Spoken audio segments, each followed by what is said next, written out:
Welcome back to the Malloy Twins podcast, and today we're joined by a very special guest, a virtual episode shooting with a man who's currently sitting in sunny Spain, so we're very jealous of him and his location, but it's none other than the absolute legend that is Keith Fahey. Keith, thank you for your time, mate, and jumping in to join us. Yeah, no problem. Good to see you, chaps. Looking forward to having a chat. Yeah, man. And I know we were chatting a little bit yesterday. You're looking nice and tan, so we're all jealous of you here in Ireland who are dealing with the bipolar weather we have. Yeah, I've heard it's quite bad this summer. Now, look, it's too hot here. So we're indoors. We have a newborn here, so we're indoors with the air conditioning on. It's just so hot, but we won't complain. We won't complain, you know. No, definitely not. Definitely not. Now, when we do the podcast, Keith, it's very interesting because a lot of the time the guests we have on, we're speaking to them about a career or something they've achieved or something that they've done that has led them to a point where it's like, oh, we need to talk to this person based on an achievement.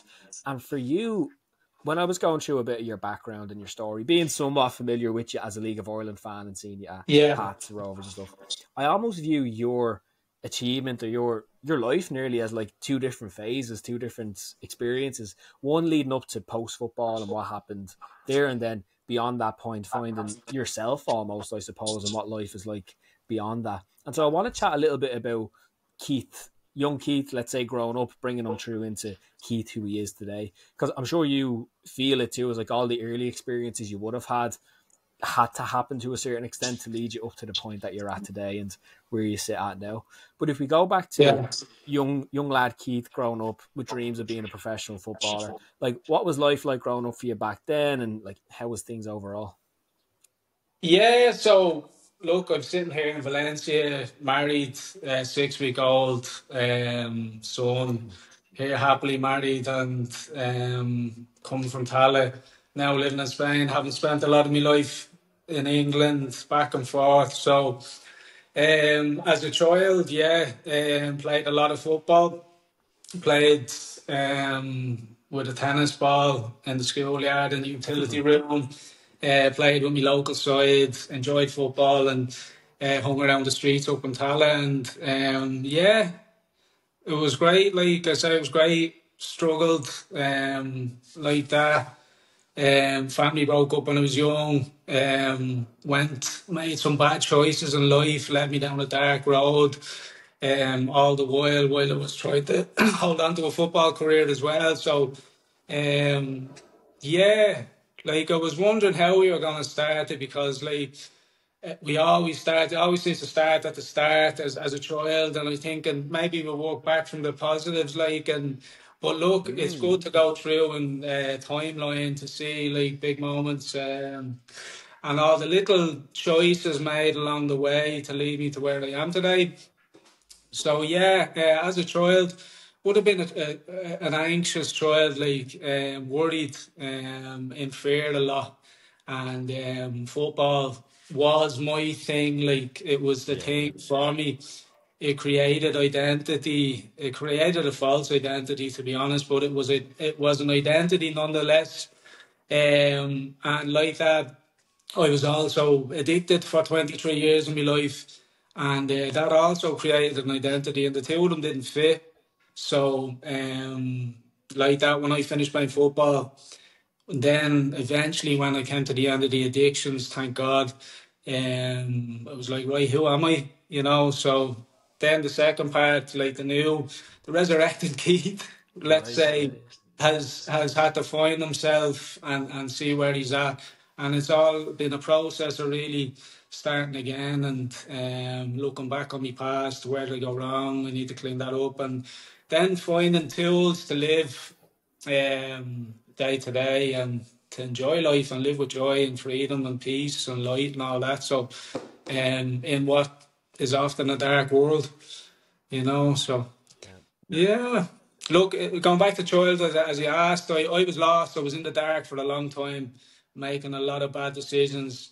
Had a good talent, had a good football career ahead of me. I didn't know that. I worked hard, made some good decisions also, but I was led by lies. I was led by falsehood, deception, and all that. And it just led me down a dark path.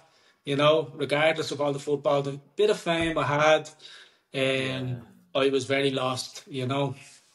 That word you used was so good. Resurrected, Keith. It really stuck with me. And when I opened it up, I said I view your life as like almost two phases. Does it feel like that for you? Does it feel like there was the Keith that existed before that period and then what's happened since? Or does it feel like a natural flow of like this transition and evolution into who you are now?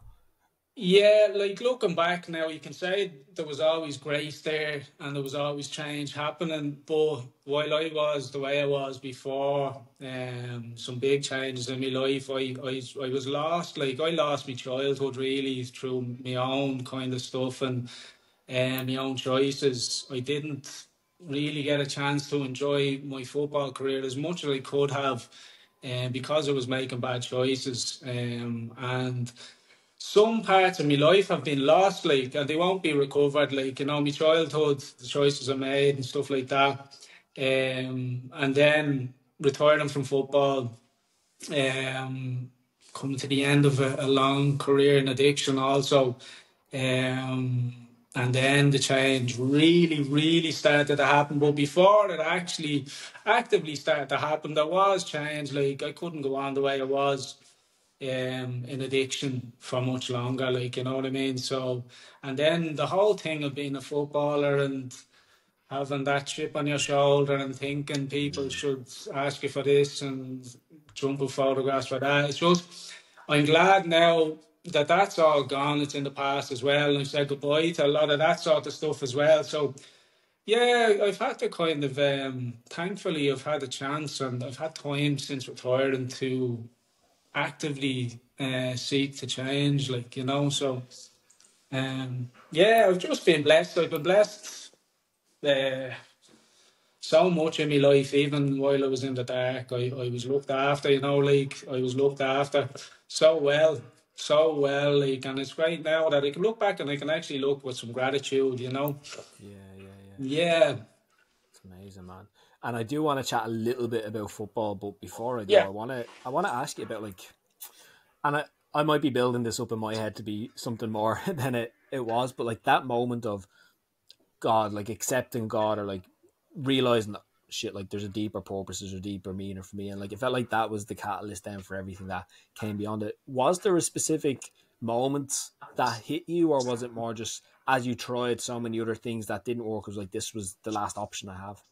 Yeah, for myself, Adam, finding God or allowing God find me really, like, was a process of self-destruction, a process of thinking I could do everything on my own and just running to the end and going, I can't do this.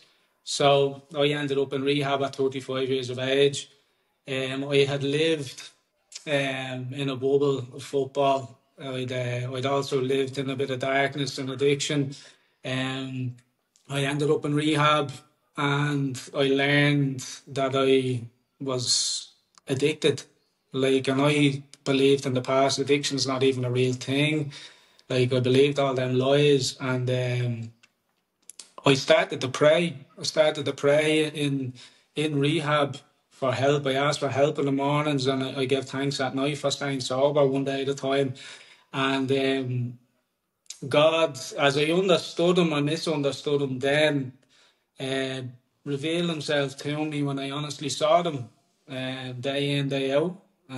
From when I was 35 years of age to now, I see God every day. So the one moment has been a gradual period of time, but actively, consciously seeking day in, day out to know God more.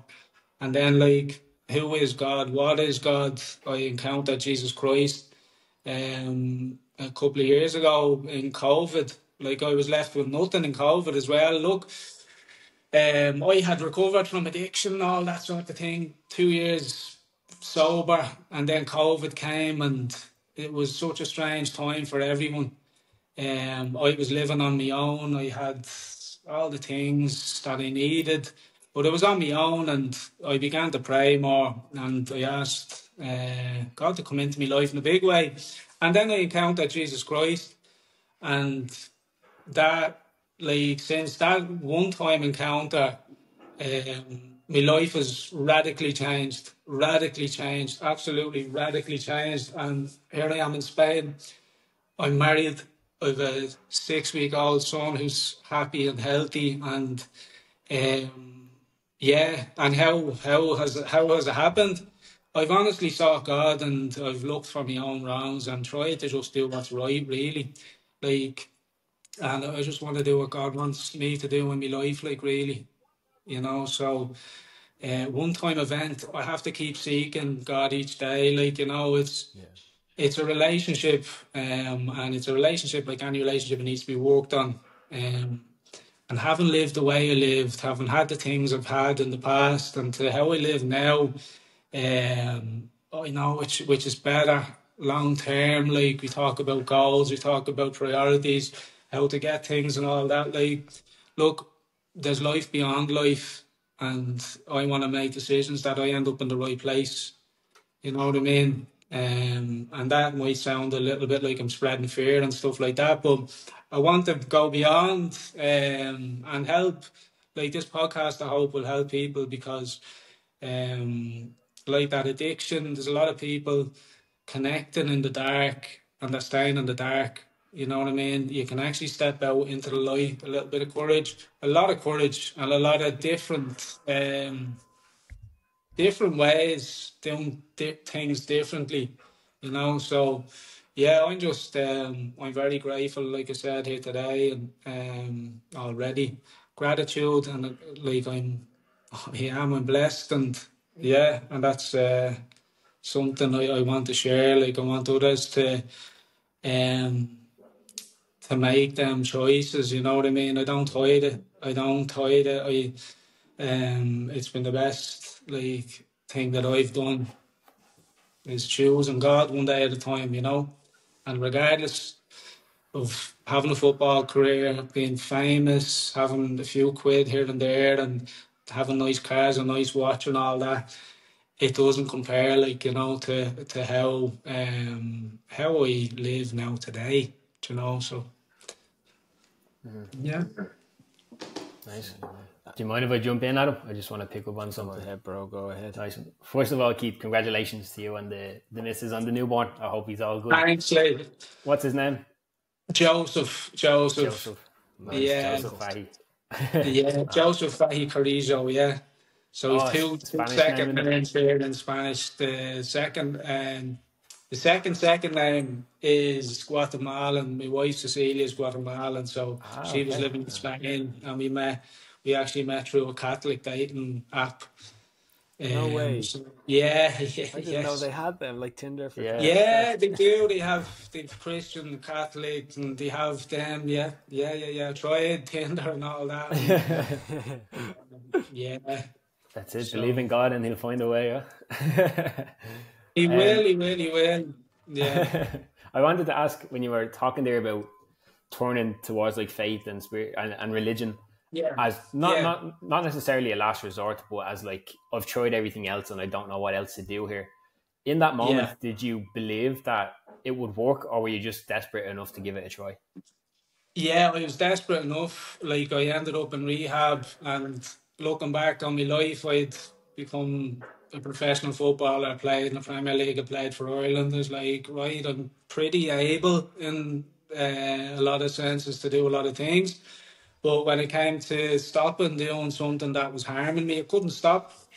So I had to admit that I was absolutely powerless, that I couldn't stop, and that I needed something else beyond myself, because the doctor couldn't help me, my neighbours couldn't help me. Like, I was beyond help. I had to seek something else. So yeah, I did, thankfully, and that's how I've recovered from addiction. Like, and I'm aware of falsehood and deception now, and I stay clear of it. Like, I try and seek the truth. The truth is a person. The truth is the person of Jesus Christ. So I seek him daily. I seek him early.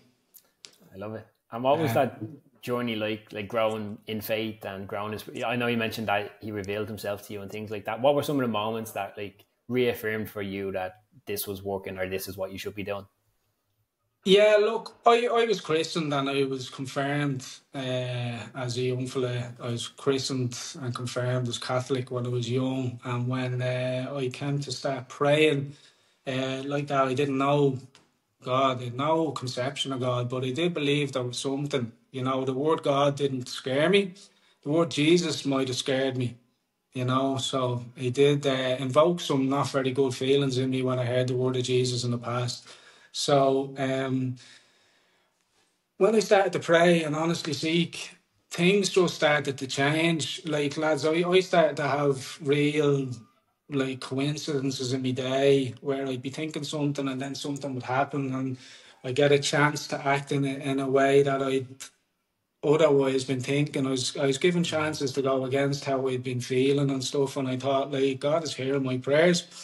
So like I said, I prayed, continued to pray, and then I did an Alpha course, and then I learned about Christianity. So, like that, I was christened and confirmed, but I didn't go to mass as a kid. I didn't go to church. I didn't practice, you know. So, and then I learned a little bit about Christianity. I said the penny dropped, and quite quickly at a head level, I said, "This is true.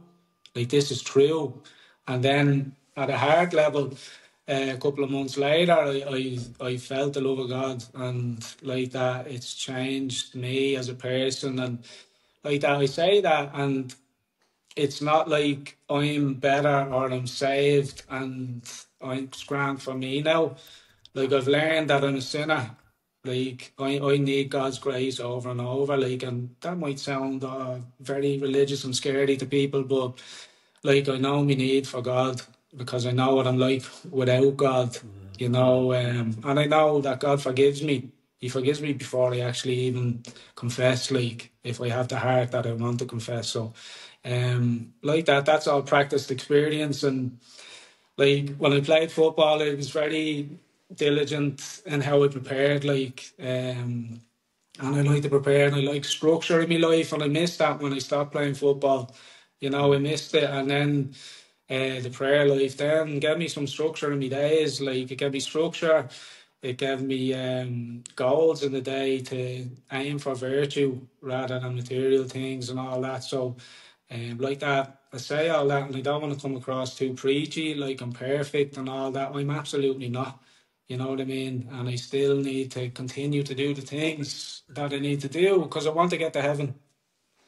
You know what I mean? I want to get to heaven and I want to have peace. And peace is something I have to work for.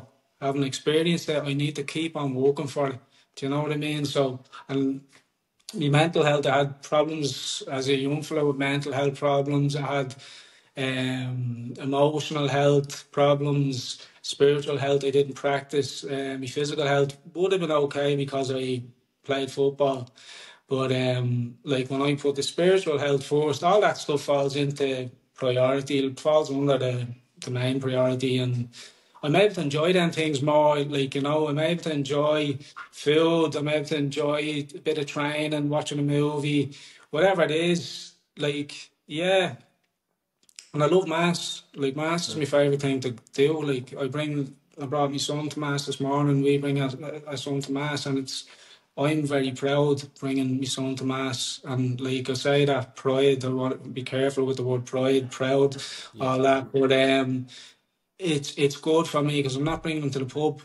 Do you know what I Yeah. mean? If I look back when I was a child, we were brought to pubs.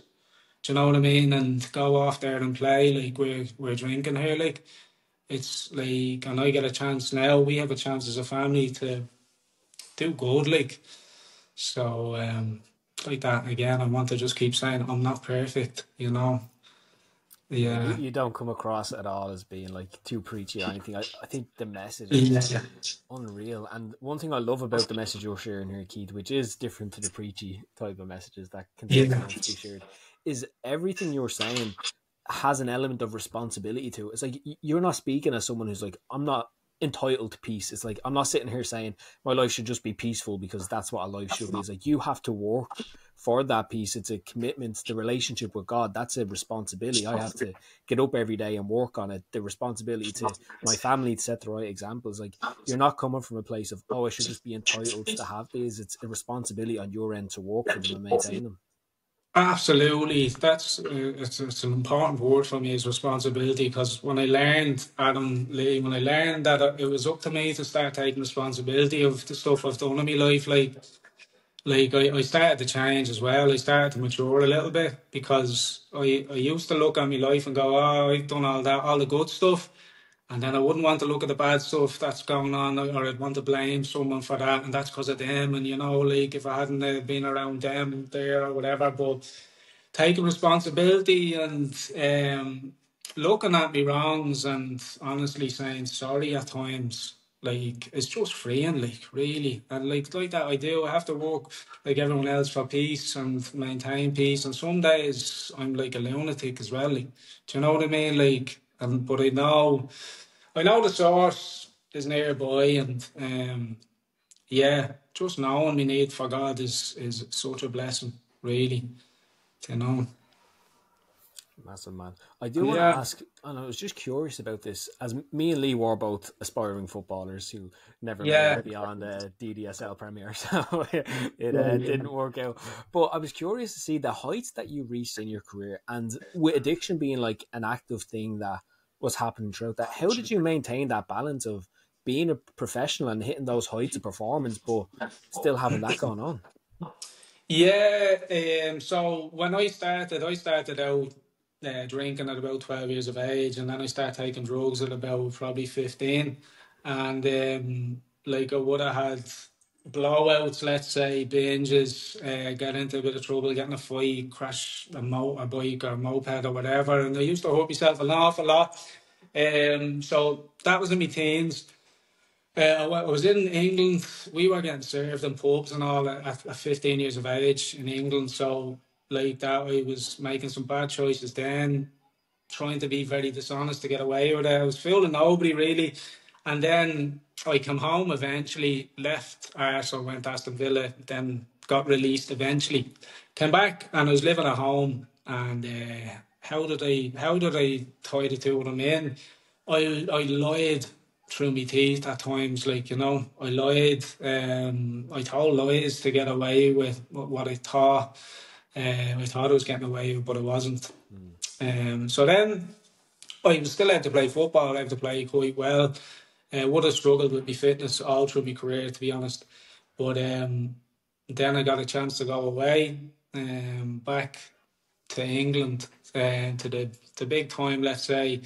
And then I could tone it down for a little while. Like, I could stay off it for a couple of months at a time, if needed, really needed. But then once I would fall off the wagon, I'd be gone, like, So, but like that, I wasn't drinking. See, when I was at Birmingham, I wouldn't have been drinking midweek or anything. I'd have me blowouts or whatever, like, and then that was just, you kind of get used to kind of when to and when not to, and then sometimes you make the mistake like going out and you shouldn't go out, and you're desperate to feel the fear and all that. So how did I, like, I'd say, look, I was very dishonest, and people were probably good to me as well at times where I felt like I should have been in trouble, a lot of trouble, like, Yeah.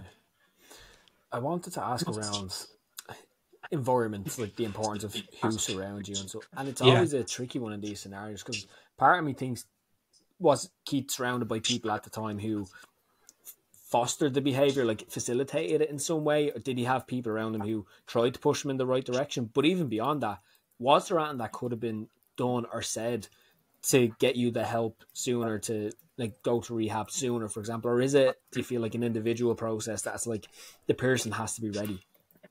Yeah, I needed to be ready, to be honest. Like, I had been going to counselling now before I went to rehab. So I went to counselling therapy, like, for a couple of years, I think. And like that, I tried lying about it in there for a while. And then I started to get honest a little bit in there. But it was certainly a case for me that I had to, I suppose, run the race till the end, and then decide that I can't anymore. I need something different. So yeah, if someone, and I'm sure people did, just I'll go back to the environment word now I said, but people did say to me, remember in the last couple of months of my addiction career, I remember someone saying to me in the middle of a night out, do you think you might have a problem? Like, I was like, I'm not sure about that. Like, and but it wasn't said in an aggressive way or like a shaming way, and it kind of sat with me. But the environment, yeah, growing up, look, I was around. I would have probably been drawn to people who were doing similar, and I was probably calling people similar towards me, like yeah. So environment, I like that. I'm not saying anyone's bad or like they're bad people or I was bad or anything, but you attract, I suppose, people of the same nature around, and that's the way it was. I thought it was normal. Do you know? I thought like my life that I was living was normal because a lot of people were at it. Do you know? And I thought this is normal, like, and it wasn't. It certainly wasn't normal, like, Yeah.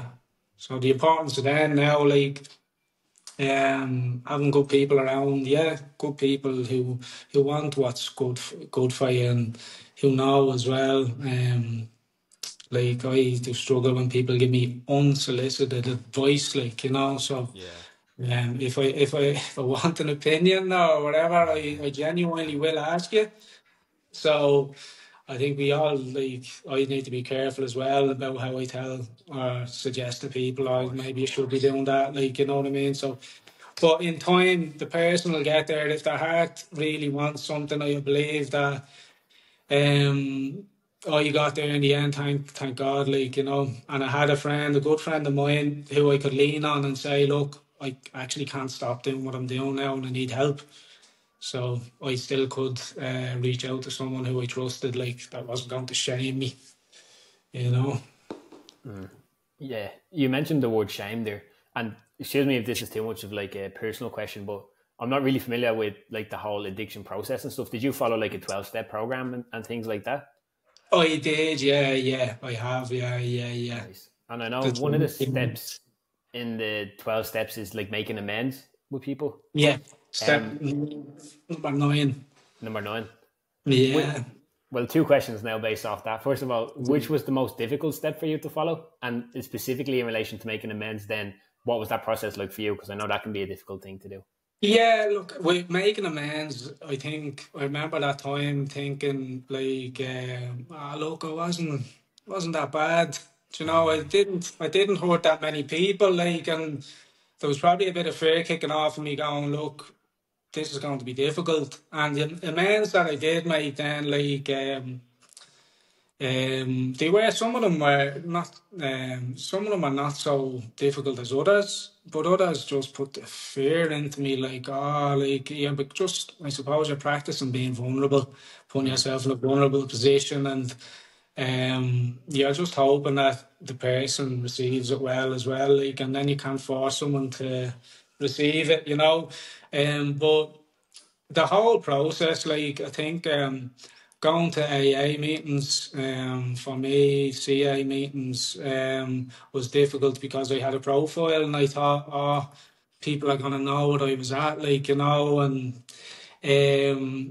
that was difficult for me. And then the steps, like power, I think admitting the first step to get right is probably the most difficult, to actually accept that I'm powerless, absolutely powerless over the addictions, and I need a power in my life. Do you know what I mean? So I had looked over my life in rehab with a pen and paper.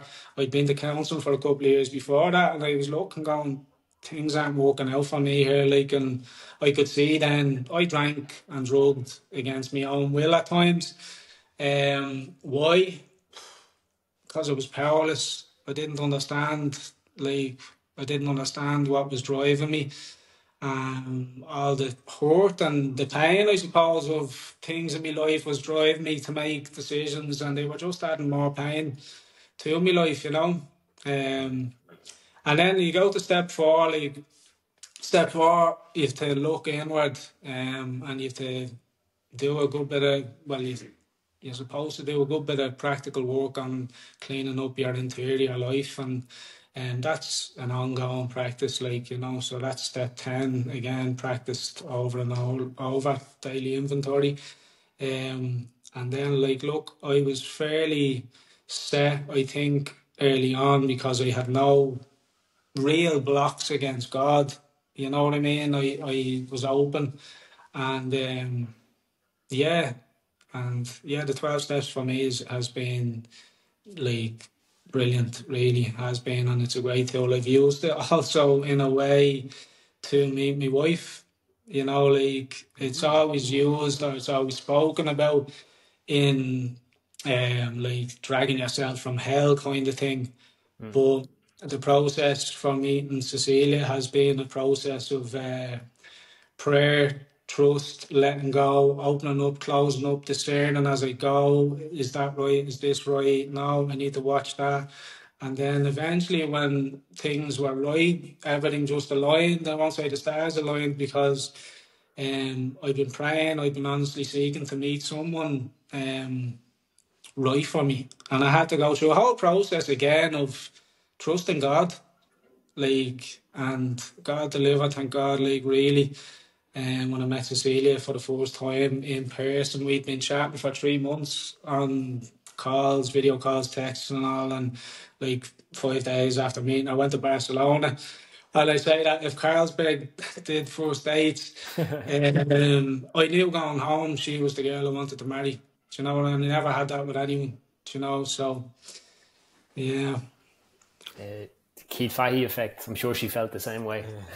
She did, obviously. She did, obviously, yeah. You mentioned there daily inventory as one of the kind of ongoing steps in the 12-step program. As somebody who lives, obviously now with a 6-week-old son, a very hectic and probably chaotic at times lifestyle, what does that daily inventory look like for you? Yeah, look, myself and my wife at night, we say prayers and we thank each other. We say sorry.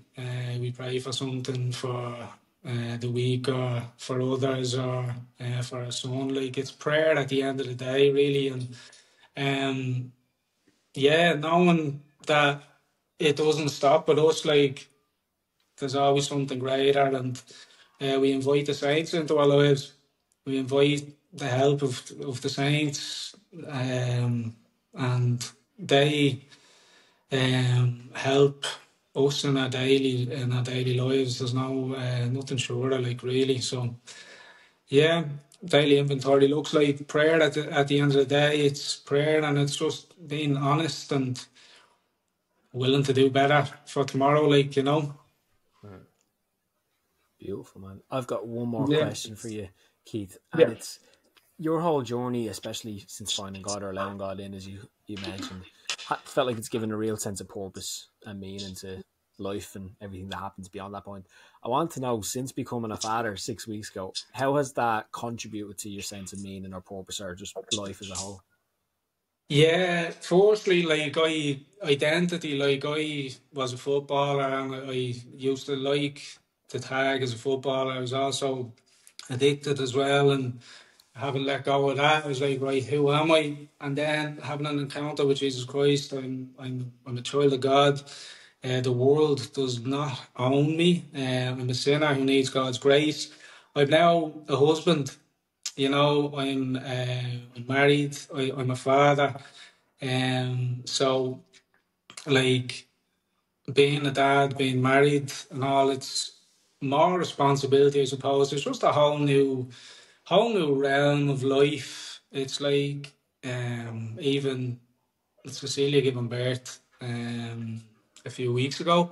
It's the most intense few days of my life, and like every feeling, joy, excitement, anxiety, worry, like. But I'd always been a worrier, So now, like, Cecilia, she won't mind me saying, like, she's been more relaxed in her life and more laid back. Now she has a bit of worry, and I'm saying, welcome, welcome, welcome. So, like that, there's more responsibility, yeah. And look, I'm very happy to be a dad, like, I'm very happy to be a husband, and there's more responsibility, and I want to lead our family in the best way I can, like by encouraging good habits and also encouraging, like, we can choose at the end of the day, you know, we're all free to choose. So yeah, I'm very grateful as well for my wife, like, where we've a good marriage, Cecilia.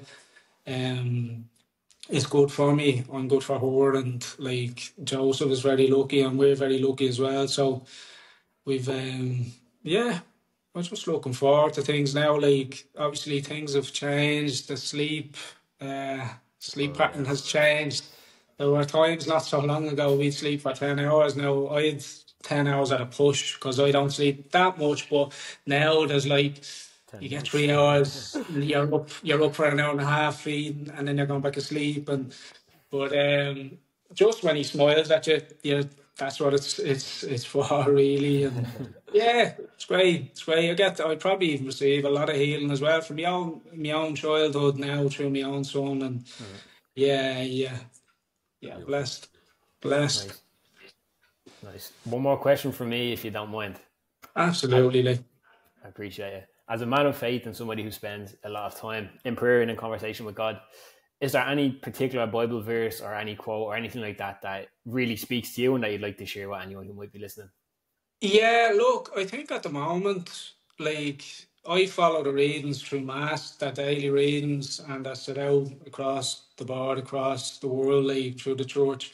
So I just found it interesting in response the last few days with the Olympics and what went on there. And then the last few readings, I'll just say it's not my favourite verse now. It's probably quite fearful about separating the darnel from the wheat and all that. And, like, you can't mess around with these things. So I'd say that's not a favourite verse, but the last few days it's been quite a coincidence that it's in the readings, you know.